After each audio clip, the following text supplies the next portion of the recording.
His lawyer leaned in and whispered 5 words, just 5. And Vincent's face, that smug, self-satisfied face I'd stared at across the breakfast table for 15 years, went completely white. His hands started trembling. The papers he'd been so eager to sign were shaking like leaves in a storm.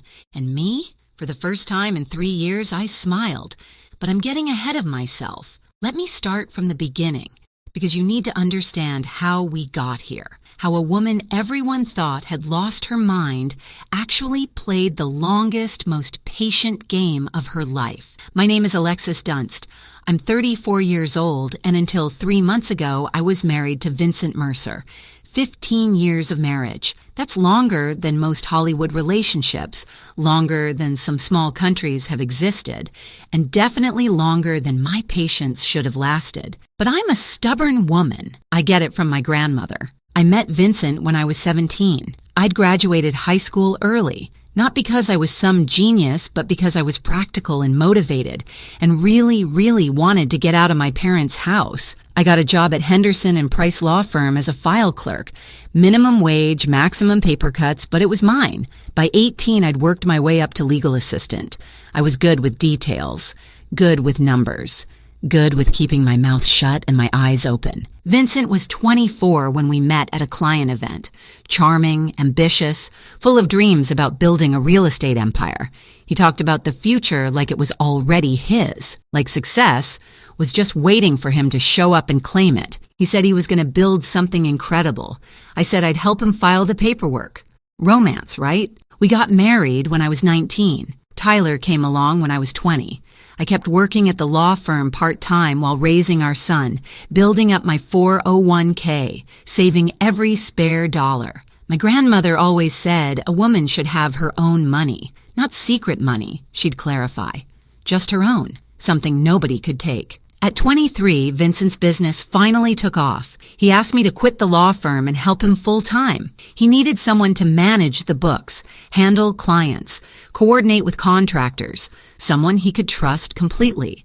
So I became his unpaid everything. Bookkeeper, office manager, client liaison, interior decorator for model homes, marketing coordinator, event planner. I did it all while raising Tyler, managing our household, and somehow keeping everyone fed and reasonably happy. My official title was wife. My unofficial title was everything else. For 11 years, I poured myself into building Vincent's dream. And for 11 years, he got the credit, the awards, the recognition. At every industry event, I was Vincent's wife. At every celebration, he thanked his team, his mentors, his vision. But somehow never quite got around to thanking me. Somewhere along the way, things shifted. He started making decisions without consulting me. Started staying late for work more and more often. Started criticizing little things, the way I dressed, the meals I cooked, my lack of ambition. I was running his entire back office for free while raising his son and keeping his life organized. But sure, not ambitious enough. Then, 3 months ago, he dropped the bomb. He came home on a Tuesday evening. I was making dinner, his favorite, actually, because I'm apparently a glutton for unappreciated effort. He sat me down at the kitchen table with this look on his face, not sad, not apologetic, just businesslike. I want a divorce, he said. And then, I want the house, the cars, the business, everything. You can keep Tyler. He said it like he was ordering from a menu. I'll have the assets. Hold the child, thanks. Keep Tyler?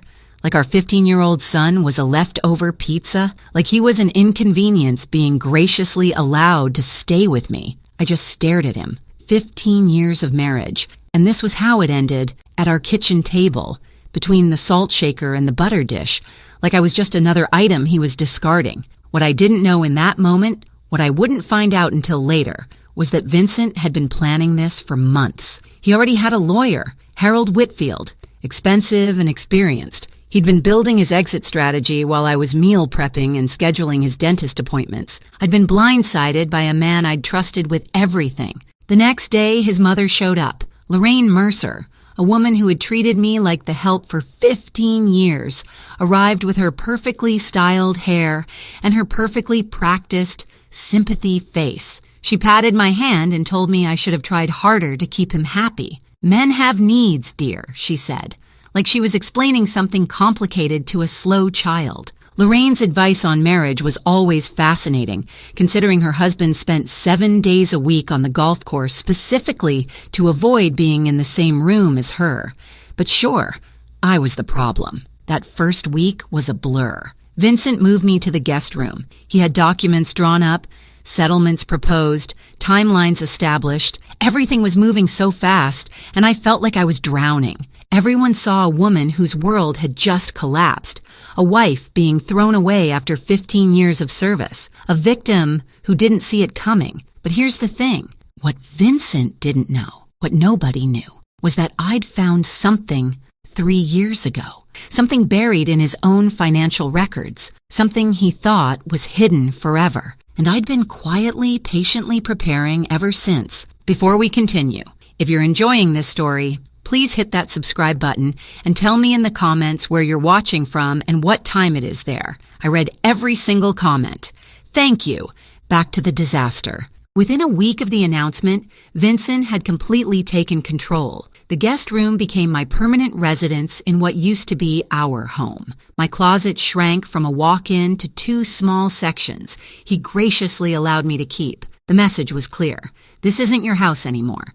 Within 2 weeks, he started bringing her around. Brittany Sawyer, 27 years old, worked at his company. Of course she did. She had that Instagram perfect look. Blonde highlights, perfect nails, yoga pants that cost more than my weekly groceries. She walked into my kitchen like she owned it, wore my apron, my grandmother's apron, while making smoothies in my blender. She was younger than my marriage, younger than my favorite handbag, but she made amazing smoothies, so I guess that's something. Vincent paraded her around like a trophy. They'd sit on my couch, watch my television, eat off my plates. He'd put his arm around her right in front of me, like I was furniture, like I'd already disappeared. The humiliation escalated daily. First, he canceled my personal credit card. We need to separate finances, he said, like he was being reasonable. Then the joint card. Then he suggested I should probably find somewhere else to stay while we sorted things out. My own home, and I was being asked to leave. Lorraine came over to help me pack. And by help, I mean she went through my belongings and decided what I deserved to keep. Old clothes, fine. Family photos, some of them. My grandmother's recipe box? She hesitated on that one, like she was considering claiming it for herself. What I was not allowed to take. Any jewelry Vincent had bought me over 15 years. Any furniture I'd picked out. Anything of value. Those were marital assets, Lorraine explained, and Vincent was entitled to them. She packed my things in garbage bags. Not boxes, garbage bags. Like I was trash being taken out. Through all of this, I had one person I thought I could trust, Diane Holloway. We'd been friends since high school. 20 years of friendship. Through boyfriends and breakups and babies and everything in between. She was the first person I called after Vincent's announcement. She was so supportive, always checking in, always asking how I was holding up, always ready to listen. She'd come over with wine and let me cry on her shoulder. She told me I deserved better.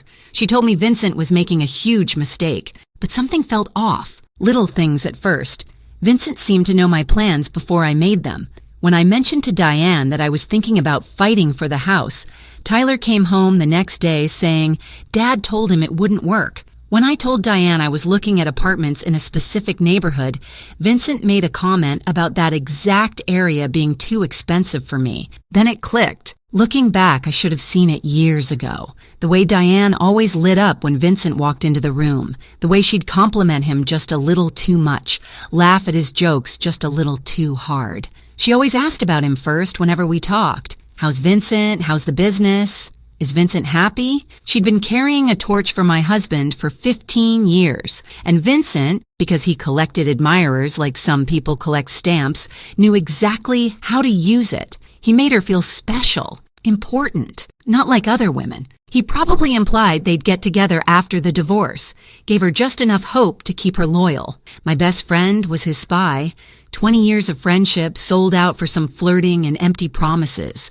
At least charge more, Diane. But the worst part wasn't Vincent, wasn't Lorraine, wasn't even Diane. The worst part was Tyler. My son saw everything. The girlfriend, the grandmother packing my bags, The way his father looked at me like I was nothing, and Vincent was working on him, dripping poison in his ear day after day. Your mom is making this difficult. I just want everyone to be happy. She's the one dragging this out. I'm trying to be fair, but she won't cooperate. Tyler started pulling away from me. Not angry, exactly, just distant, confused. He didn't know who to believe, and his father was very, very convincing. I could lose the house, I could lose the money, I could lose everything I'd spent 15 years building. But watching my son look at me like I was the problem, that was the knife. That was the wound that actually bled. I hired a lawyer. Nina Castellano, recommended by my old firm. 52 years old, sharp as a razor, absolutely no tolerance for nonsense. She reviewed my situation and laid out the battle plan. You helped build this business, she said. You're entitled to half of everything. The house, the company, the accounts. We fight. I looked at her for a long moment. What if I don't want to fight? Nina stared at me like I'd started speaking another language, like I'd suggested we send Vincent a thank you card and a fruit basket. She thought I was broken, depressed, too beaten down to stand up for myself. She had no idea. I moved into a small apartment with Tyler, 2 bedrooms, 1 bathroom, a kitchen the size of my old pantry. Half our boxes didn't even fit. They sat stacked in the corner of Tyler's room, like a monument to how far we'd fallen. Meanwhile, Vincent posted photos with Brittany. New chapter, new energy, blessed, he wrote. Lorraine commented underneath, so happy for you, sweetheart. You deserve joy. My sister called, furious. You need a shark lawyer. Take him for everything he's worth. Everyone had advice. Everyone thought they knew what I should do. Everyone saw a woman who'd given up, who couldn't fight, who was letting her husband walk all over her. Everyone was wrong. Here's the thing about being underestimated. People stop watching you. They stop being careful around you.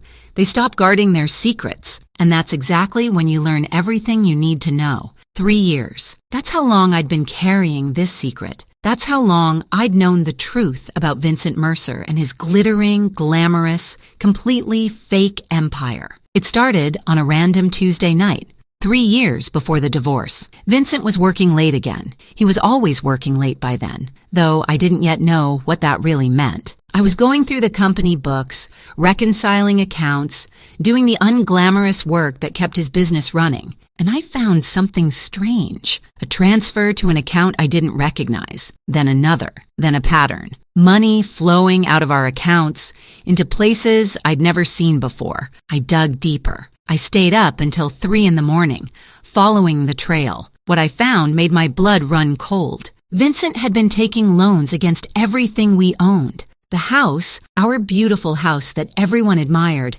had 3 mortgages on it. The original loan of $400,000, a second mortgage of $350,000 taken out 4 years ago, a third mortgage of another $350,000 taken out 2 years ago.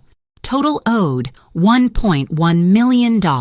Actual value of the house, $850,000. We were underwater by $250,000 on a home I thought we owned outright. The business was even worse. Lines of credit maxed out at $200,000. Back taxes owed of $85,000. Vendor debts of $120,000. Equipment loans of $75,000. The company Vincent bragged about at every party. The company that was supposedly thriving. It was drowning in nearly $500,000 of debt. Even the cars weren't real. All 3 were leased with balloon payments coming due. We didn't own anything. We just had very expensive monthly obligations. I sat in my kitchen at 3 a.m, surrounded by printouts, and did the math. Total debt, approximately $1.9 million. Total actual asset value, maybe $1.6 million. We were $300,000 in the hole, maybe more. But where had all the money gone? I kept digging. Over the following weeks, I traced every transaction I could find, and the picture that emerged was devastating. Cryptocurrency investments, $180,000, all lost. Gambling, $75,000, gone. An apartment I didn't know about. Rented for a woman I didn't know about. $60,000 in rent and furnishings. Lifestyle expenses that never made it home. Watches, suits, trips I was never invited on. Another $85,000. My husband wasn't building an empire. He was building a house of cards with borrowed cards that were also on fire. We looked rich the same way a mannequin looks alive, convincing from a distance, completely hollow up close. My first instinct was to confront him, to scream, to cry, to demand answers. But I knew Vincent. I'd watched him operate for years. If I confronted him, he'd manipulate me. He'd explain it away, make me feel crazy for questioning him. He'd probably find a way to blame me for it. And worse, if he knew I knew, he might try to take control of my separate money, too. See, I'd always kept a little something of my own, my grandmother's voice in my head. A woman should have her own money, my IRA from my law firm years. I'd rolled it over when I quit, but never touched it. By then it had grown to about $180,000. That was mine, earned from my job. Separate property under the law. And then there was Grandma herself. She'd passed away when I was 28, and she'd left me $340,000. Her will was specific. This money is for Alexis alone. I'd kept it in a separate account for 6 years, never commingling it with Vincent's finances, never using it for household expenses. My grandmother kept her own account for 50 years. Not secret money, she'd always say. Just mine. Smartest woman I ever knew. I had roughly $520,000 that was completely, legally, separately mine. So I didn't confront Vincent. Instead, I protected myself. I worked with my uncle, a retired accountant, to create an irrevocable trust for Tyler. My IRA and my inheritance went into that trust. My name wasn't on it as a beneficiary. Vincent's name certainly wasn't on it. It was for Tyler's future, college, a first home, emergencies. And it was untouchable. Then I documented everything. Every mortgage document, every hidden account, every suspicious transaction. I printed copies and kept them at my sister's house. I put copies in a safe deposit box. I saved everything on an encrypted drive. And then I waited. I knew Vincent would leave eventually. Men like him always do. They get bored, or they find someone younger, or they decide they deserve more. I just had to be ready when it happened. 3 years of waiting. 3 years of watching him dig the hole deeper. 3 years of smiling at dinner parties while knowing our entire life was built on quicksand. I got very good at patience and very good at pretending I didn't know my husband was financially drowning us both. When Vincent finally asked for the divorce, when he demanded the house, the cars, the business, everything, I almost laughed out loud. He wasn't asking for assets. He was demanding debt. He just didn't know it yet. Back in the present, I sat across from Nina Castellano and placed 3 binders on her desk. 3 years of evidence. Every mortgage document, every loan statement, every hidden account. She read in silence for almost an hour. When she finally looked up, her expression had completely transformed. "You've known about this for 3 years?" I was waiting for him to leave. I knew he would eventually. And when he demanded everything, he demanded all the debt. He just doesn't understand that yet. Nina leaned back in her chair. The pity was gone from her eyes. The concern was gone. What replaced it was something like awe. "So when you sign over the assets, I walk away clean. He gets the mortgages, the business debts, the lease obligations. All of it becomes his sole responsibility. And your inheritance, your retirement account, separate property, never commingled, legally protected, sitting safely in a trust for my son." Nina was quiet for a long moment. Then she smiled, a slow, dangerous smile. "Mrs. Dunst," she said, "I believe I owe you an apology. I thought you'd given up." I smiled back. "Everyone thinks that. That's kind of the point." Nina went from looking at me like a lost kitten to looking at me like a chess grandmaster. I prefer grandmaster, better outfit. The trap was already built, the numbers were verified, the documentation was airtight. All I had to do now was let Vincent think he was winning. And nobody does gracious loser better than a woman who's been practicing for 15 years. The next 3 months were a masterclass in acting. I became exactly what everyone expected me to be: broken, defeated, barely holding on. I showed up to mediation sessions with red eyes and trembling hands. I spoke softly, hesitantly, like a woman who'd lost all her confidence. I asked for so little that even the mediator seemed uncomfortable. "I just want enough to start over. I said during our second mediation. "I'm not trying to be difficult. I know the business is his life's work. I know the house means everything to him. I don't want to tear our family apart more than it already is. I requested a settlement of $50,000 cash, my personal belongings, shared custody of Tyler. That was it." Vincent agreed immediately. He was probably expecting me to fight for half of everything. That's what any reasonable lawyer would demand. Instead, I was asking for crumbs. He looked at me across that mediation table with something almost like pity. Like I was a wounded animal he was graciously putting out of its misery. I deserved an Oscar for that performance, or at least a Golden Globe. I was giving the role of a lifetime, and my only audience was my lying, cheating, soon-to-be bankrupt ex-husband. With each passing week, Vincent's arrogance grew. He stopped being careful, stopped pretending to be the reasonable one. He started telling everyone who would listen that I hadn't even fought. "She just gave up," he told his golf buddies. I offered her a fair settlement, and she took it without a word. Lorraine was even worse. She bragged at her book club, at her church group, at every social gathering she attended. "Vincent is keeping everything. That woman didn't get a dime."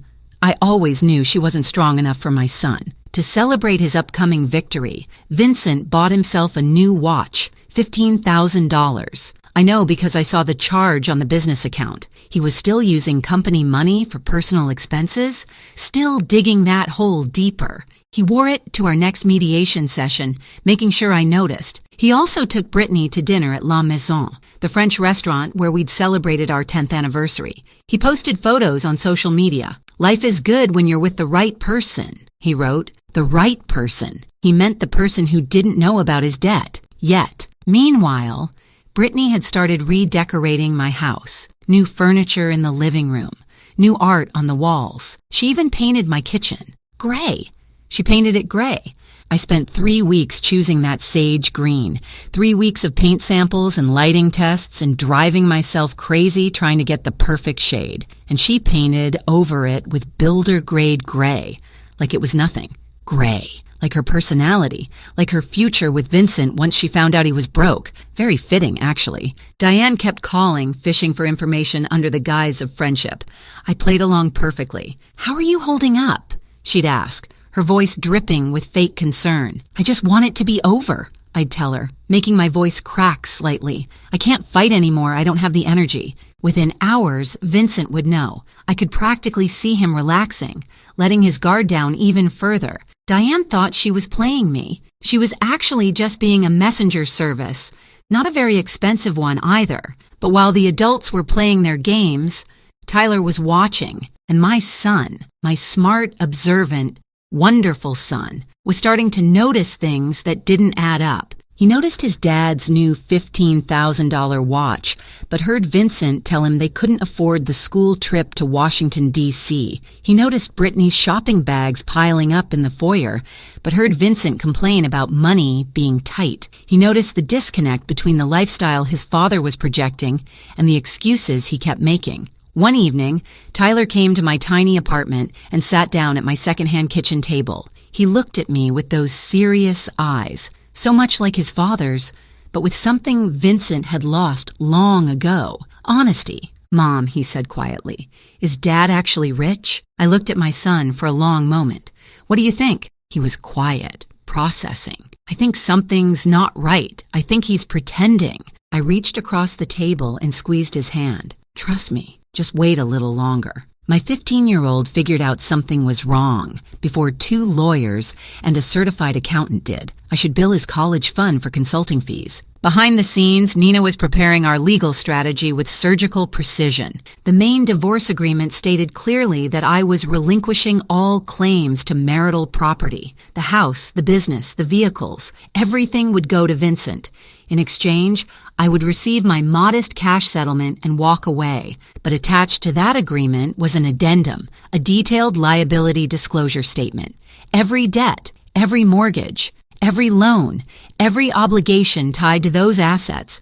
When Vincent signed for all assets, he would be legally assuming all liabilities. The mortgages would become his sole responsibility. The business debts would transfer entirely to him. The lease obligations on the cars would be his problem alone. It was all there in black and white. Legal, proper, devastating. Legal documents are like poetry, Nina told me.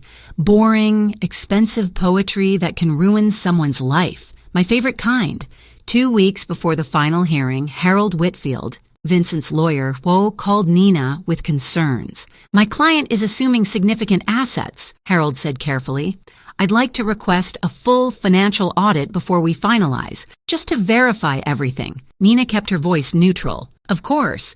We'll provide whatever documentation you need, but when Harold brought this to Vincent, my soon-to-be ex-husband shut it down immediately. No audits, Vincent told him. I built that company. I know exactly what it's worth. I'm not paying for some accountant to tell me what I already know. Harold pushed back. I strongly recommend we verify the asset values before you sign. This is a significant no. Vincent cut him off. Brittany wants this done. I want this done. No more delays. Harold had been practicing law for over 30 years. He knew when a client was about to make a mistake. He also knew he couldn't force someone to take his advice. He presented Vincent with a waiver, a document acknowledging that Harold had recommended an independent financial review and that Vincent was declining against counsel's advice. Vincent signed it without reading it, just like he'd sign everything else without reading it. Never underestimate the power of an impatient girlfriend to make a man skip the fine print. Brittany was worth millions to me, in legal strategy anyway. The night before the hearing, Vincent sent me a text message. Thank you for not making this ugly. I stared at that message for a long time. 15 years of marriage, 15 years of building his business, raising his son, managing his life. And he was thanking me for not making things difficult for him while he threw me away. I typed back, I just want what's best for Tyler. What was best for Tyler? His trust fund, his future secured, and a father who was about to learn the most expensive lesson of his life. Nina called me that evening. Thursday at 9 a.m. Final hearing. Judge Patricia Holden. Are you ready? I looked around my small apartment. The secondhand furniture, the boxes still unpacked in the corner, the tiny kitchen I'd painted sage green because it reminded me of hope. I'd been ready for 3 years. 3 years of waiting, and it was finally here. I felt like a kid on Christmas morning. If Christmas morning involved divorce court and financial revenge, Thursday morning, 9 a.m. Vincent would walk into that courtroom expecting to collect his prize. He had no idea he was about to inherit a financial avalanche, one he'd signed for himself, and the best part? He'd asked for it, in writing, with witnesses. If you've made it this far, you already know something satisfying is coming. Hit that like button if you're ready for Vincent to get what he deserves. And if you haven't subscribed yet, what are you waiting for? I've got more stories where this came from. Trust me. Now let's finish this. Thursday, April 17th, 9 a.m., courtroom 4B. I remember every detail of that morning, the way the sunlight came through the tall windows, the smell of old wood and floor polish, the quiet murmur of lawyers shuffling papers. This was where 15 years of marriage would officially end, and where 3 years of patience would finally pay off. Vincent arrived first, of course. He was wearing his best suit, the charcoal Armani I'd helped him pick out for a client dinner 3 years ago. His new watch caught the light as he shook hands with Harold. He looked confident, relaxed, like a man about to close a very favorable deal. Brittany was waiting in the hallway. She wasn't allowed in the courtroom, but she wanted to be there for moral support. I caught a glimpse of her through the door. Perfect makeup, designer bag, scrolling through her phone like this was just another boring appointment. Lorraine was there, too, sitting in the gallery. She dressed up for the occasion, probably planning to take Vincent to a celebratory lunch afterward. She looked at me when I walked in and gave me this little smile, the kind you give someone you've already beaten. I arrived a few minutes after Vincent. Simple navy dress, no jewelry, hair pulled back in a low bun. I looked tired, defeated, like a woman who had nothing left to fight for. Perfect. I looked like someone who'd given up on life and fashion simultaneously. Very convincing. I should really teach acting classes. Judge Patricia Holden entered, and everyone rose. She was in her early 60s, silver hair, reading glasses perched on her nose. 30 years on the family court bench. She'd seen every trick, every manipulation, every lie that divorcing couples could throw at each other. Nothing surprised her anymore. She reviewed the case file briefly, then looked up. Mercer versus Mercer. Final dissolution hearing. I understand the parties have reached an agreement? Harold stood first. Yes, Your Honor. My client, Vincent Mercer, is assuming all marital assets, including the family residence, the real estate development business, and all associated vehicles. In exchange, Mrs. Dunst receives a cash settlement of $50,000. Nina rose beside me. That's correct, Your Honor. My client agrees to relinquish all claims to these assets and accepts the proposed settlement terms. Judge Holden's eyes moved to me. She studied my face for a moment, looking for signs of coercion, I imagine, signs that I was being pressured into a bad deal. Mrs. Dunst, she said, I need to confirm that you understand what you're agreeing to today. You're giving up your claim to substantial property, the family home, the business you helped build. Are you certain this is what you want? I kept my voice soft, slightly unsteady. Yes, Your Honor, I understand. And you're entering this agreement voluntarily? No one is pressuring you? No, Your Honor. I looked down at my hands, then back up at her. I just want my husband to have everything he asked for. I want this to be over. The judge studied me for another long moment. I could practically see her internal debate, whether to push harder, whether to order a continuance, whether to protect me from what looked like a terrible decision. But I was represented by counsel. I was answering clearly. I was an adult woman making my own choice. Very well, she said finally. Let's proceed. The clerk distributed the final documents, page after page of legal language, signatures required on every third page. Vincent signed eagerly, barely glancing at what he was agreeing to. He wanted this done. He wanted to get back to his new life with his new girlfriend and his new freedom. I signed slowly, deliberately. Every stroke of my pen was careful and precise. This was the moment I'd been waiting 3 years for. I was going to savor it. Across the courtroom, I saw Vincent glance at Lorraine and smile. She nodded back approvingly. In the hallway, his phone buzzed, probably Brittany sending encouragement. He checked his phone in court, during his own divorce hearing. That's the kind of man he was. Meanwhile, Harold Whitfield was doing what good lawyers do, reviewing the complete document package one final time. Main agreements, signed. Asset schedule, signed. Settlement terms, signed. Then he reached the addendum. Liability disclosure statement. I watched his face as he read, watched the confusion flicker across his features, watched him flip back a page, then forward again, like he was hoping he'd misread something. He hadn't. Harold's face went pale. He leaned toward Vincent, trying to be discreet. Sir, he whispered, we need to talk. Vincent waved him off, still basking in his victory. Not now. We're almost done. Sir Harold's voice was more urgent. You're assuming all debt. Vincent turned to look at him. What? The liability disclosure, Harold whispered, papers rustling as he pointed. The mortgages, the business liens. It's all here. You're assuming personal liability for everything. For the first time, Vincent actually looked at what he'd signed. I watched his eyes scan the numbers, watched the color drain from his face. House, $1.1 million owed. Market value, $850,000. Business, $480,000 in combined debts. Vehicles, $115,000 in lease obligations. Additional personal liabilities, $200,000. Total debt, approximately $1.9 million. Net value of everything he'd just claimed, negative $300,000. He hadn't won the lottery. He'd won the bill for it. Vincent stood up abruptly, his chair scraping against the floor. This isn't right. He looked at me, then at the judge, then back at the papers. She hid this from me. This is fraud. Judge Holden's voice was sharp. Mr. Mercer, sit down. These numbers are fake, Vincent insisted, his voice rising. She manipulated the documents. This is Mr. Mercer. The judge's tone left no room for argument. Sit down. He sat, but his hands were shaking. His confident smile was gone, replaced by something that looked a lot like panic. Judge Holden looked at the documents in front of her, then at Vincent. Mr. Mercer, I'm looking at the liability disclosure statement attached to this agreement. These are debts associated with assets you are claiming, assets in your name, your business, your property. She fixed him with a hard stare. Are you telling this court that you don't know your own financial situation? Silence. Watching Vincent try to explain why he didn't know about his own debts was like watching a cat explain why there's a broken vase on the floor.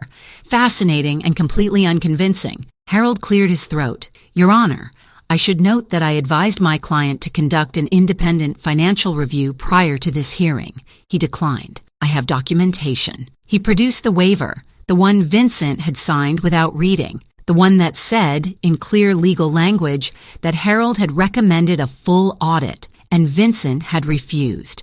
Judge Holden reviewed it briefly, so Mr. Mercer was advised to verify these figures. He chose not to. He signed a waiver acknowledging that choice. She looked at Vincent. Is that correct? Vincent was staring at the waiver like it was a snake that had just bitten him. I thought, is that your signature, Mr. Mercer? A long pause. Yes.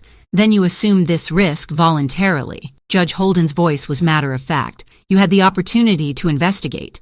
You chose not to. The agreement stands. Vincent turned to me, desperation breaking through his composure. You knew. His voice cracked. You knew about all of this. I met his eyes calmly. I was your bookkeeper for 11 years, Vincent. I knew about everything. His face cycled through emotions faster than I could count.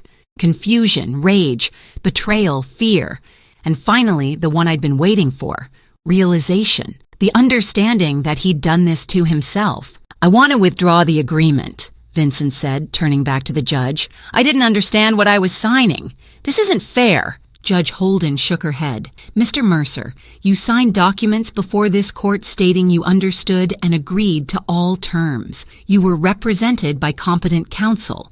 You declined additional review. Your wife did not hide anything. These are your debts, your mortgages, your obligations. She paused. The agreement is final. The gavel came down. Mrs. Dunst, you have your settlement.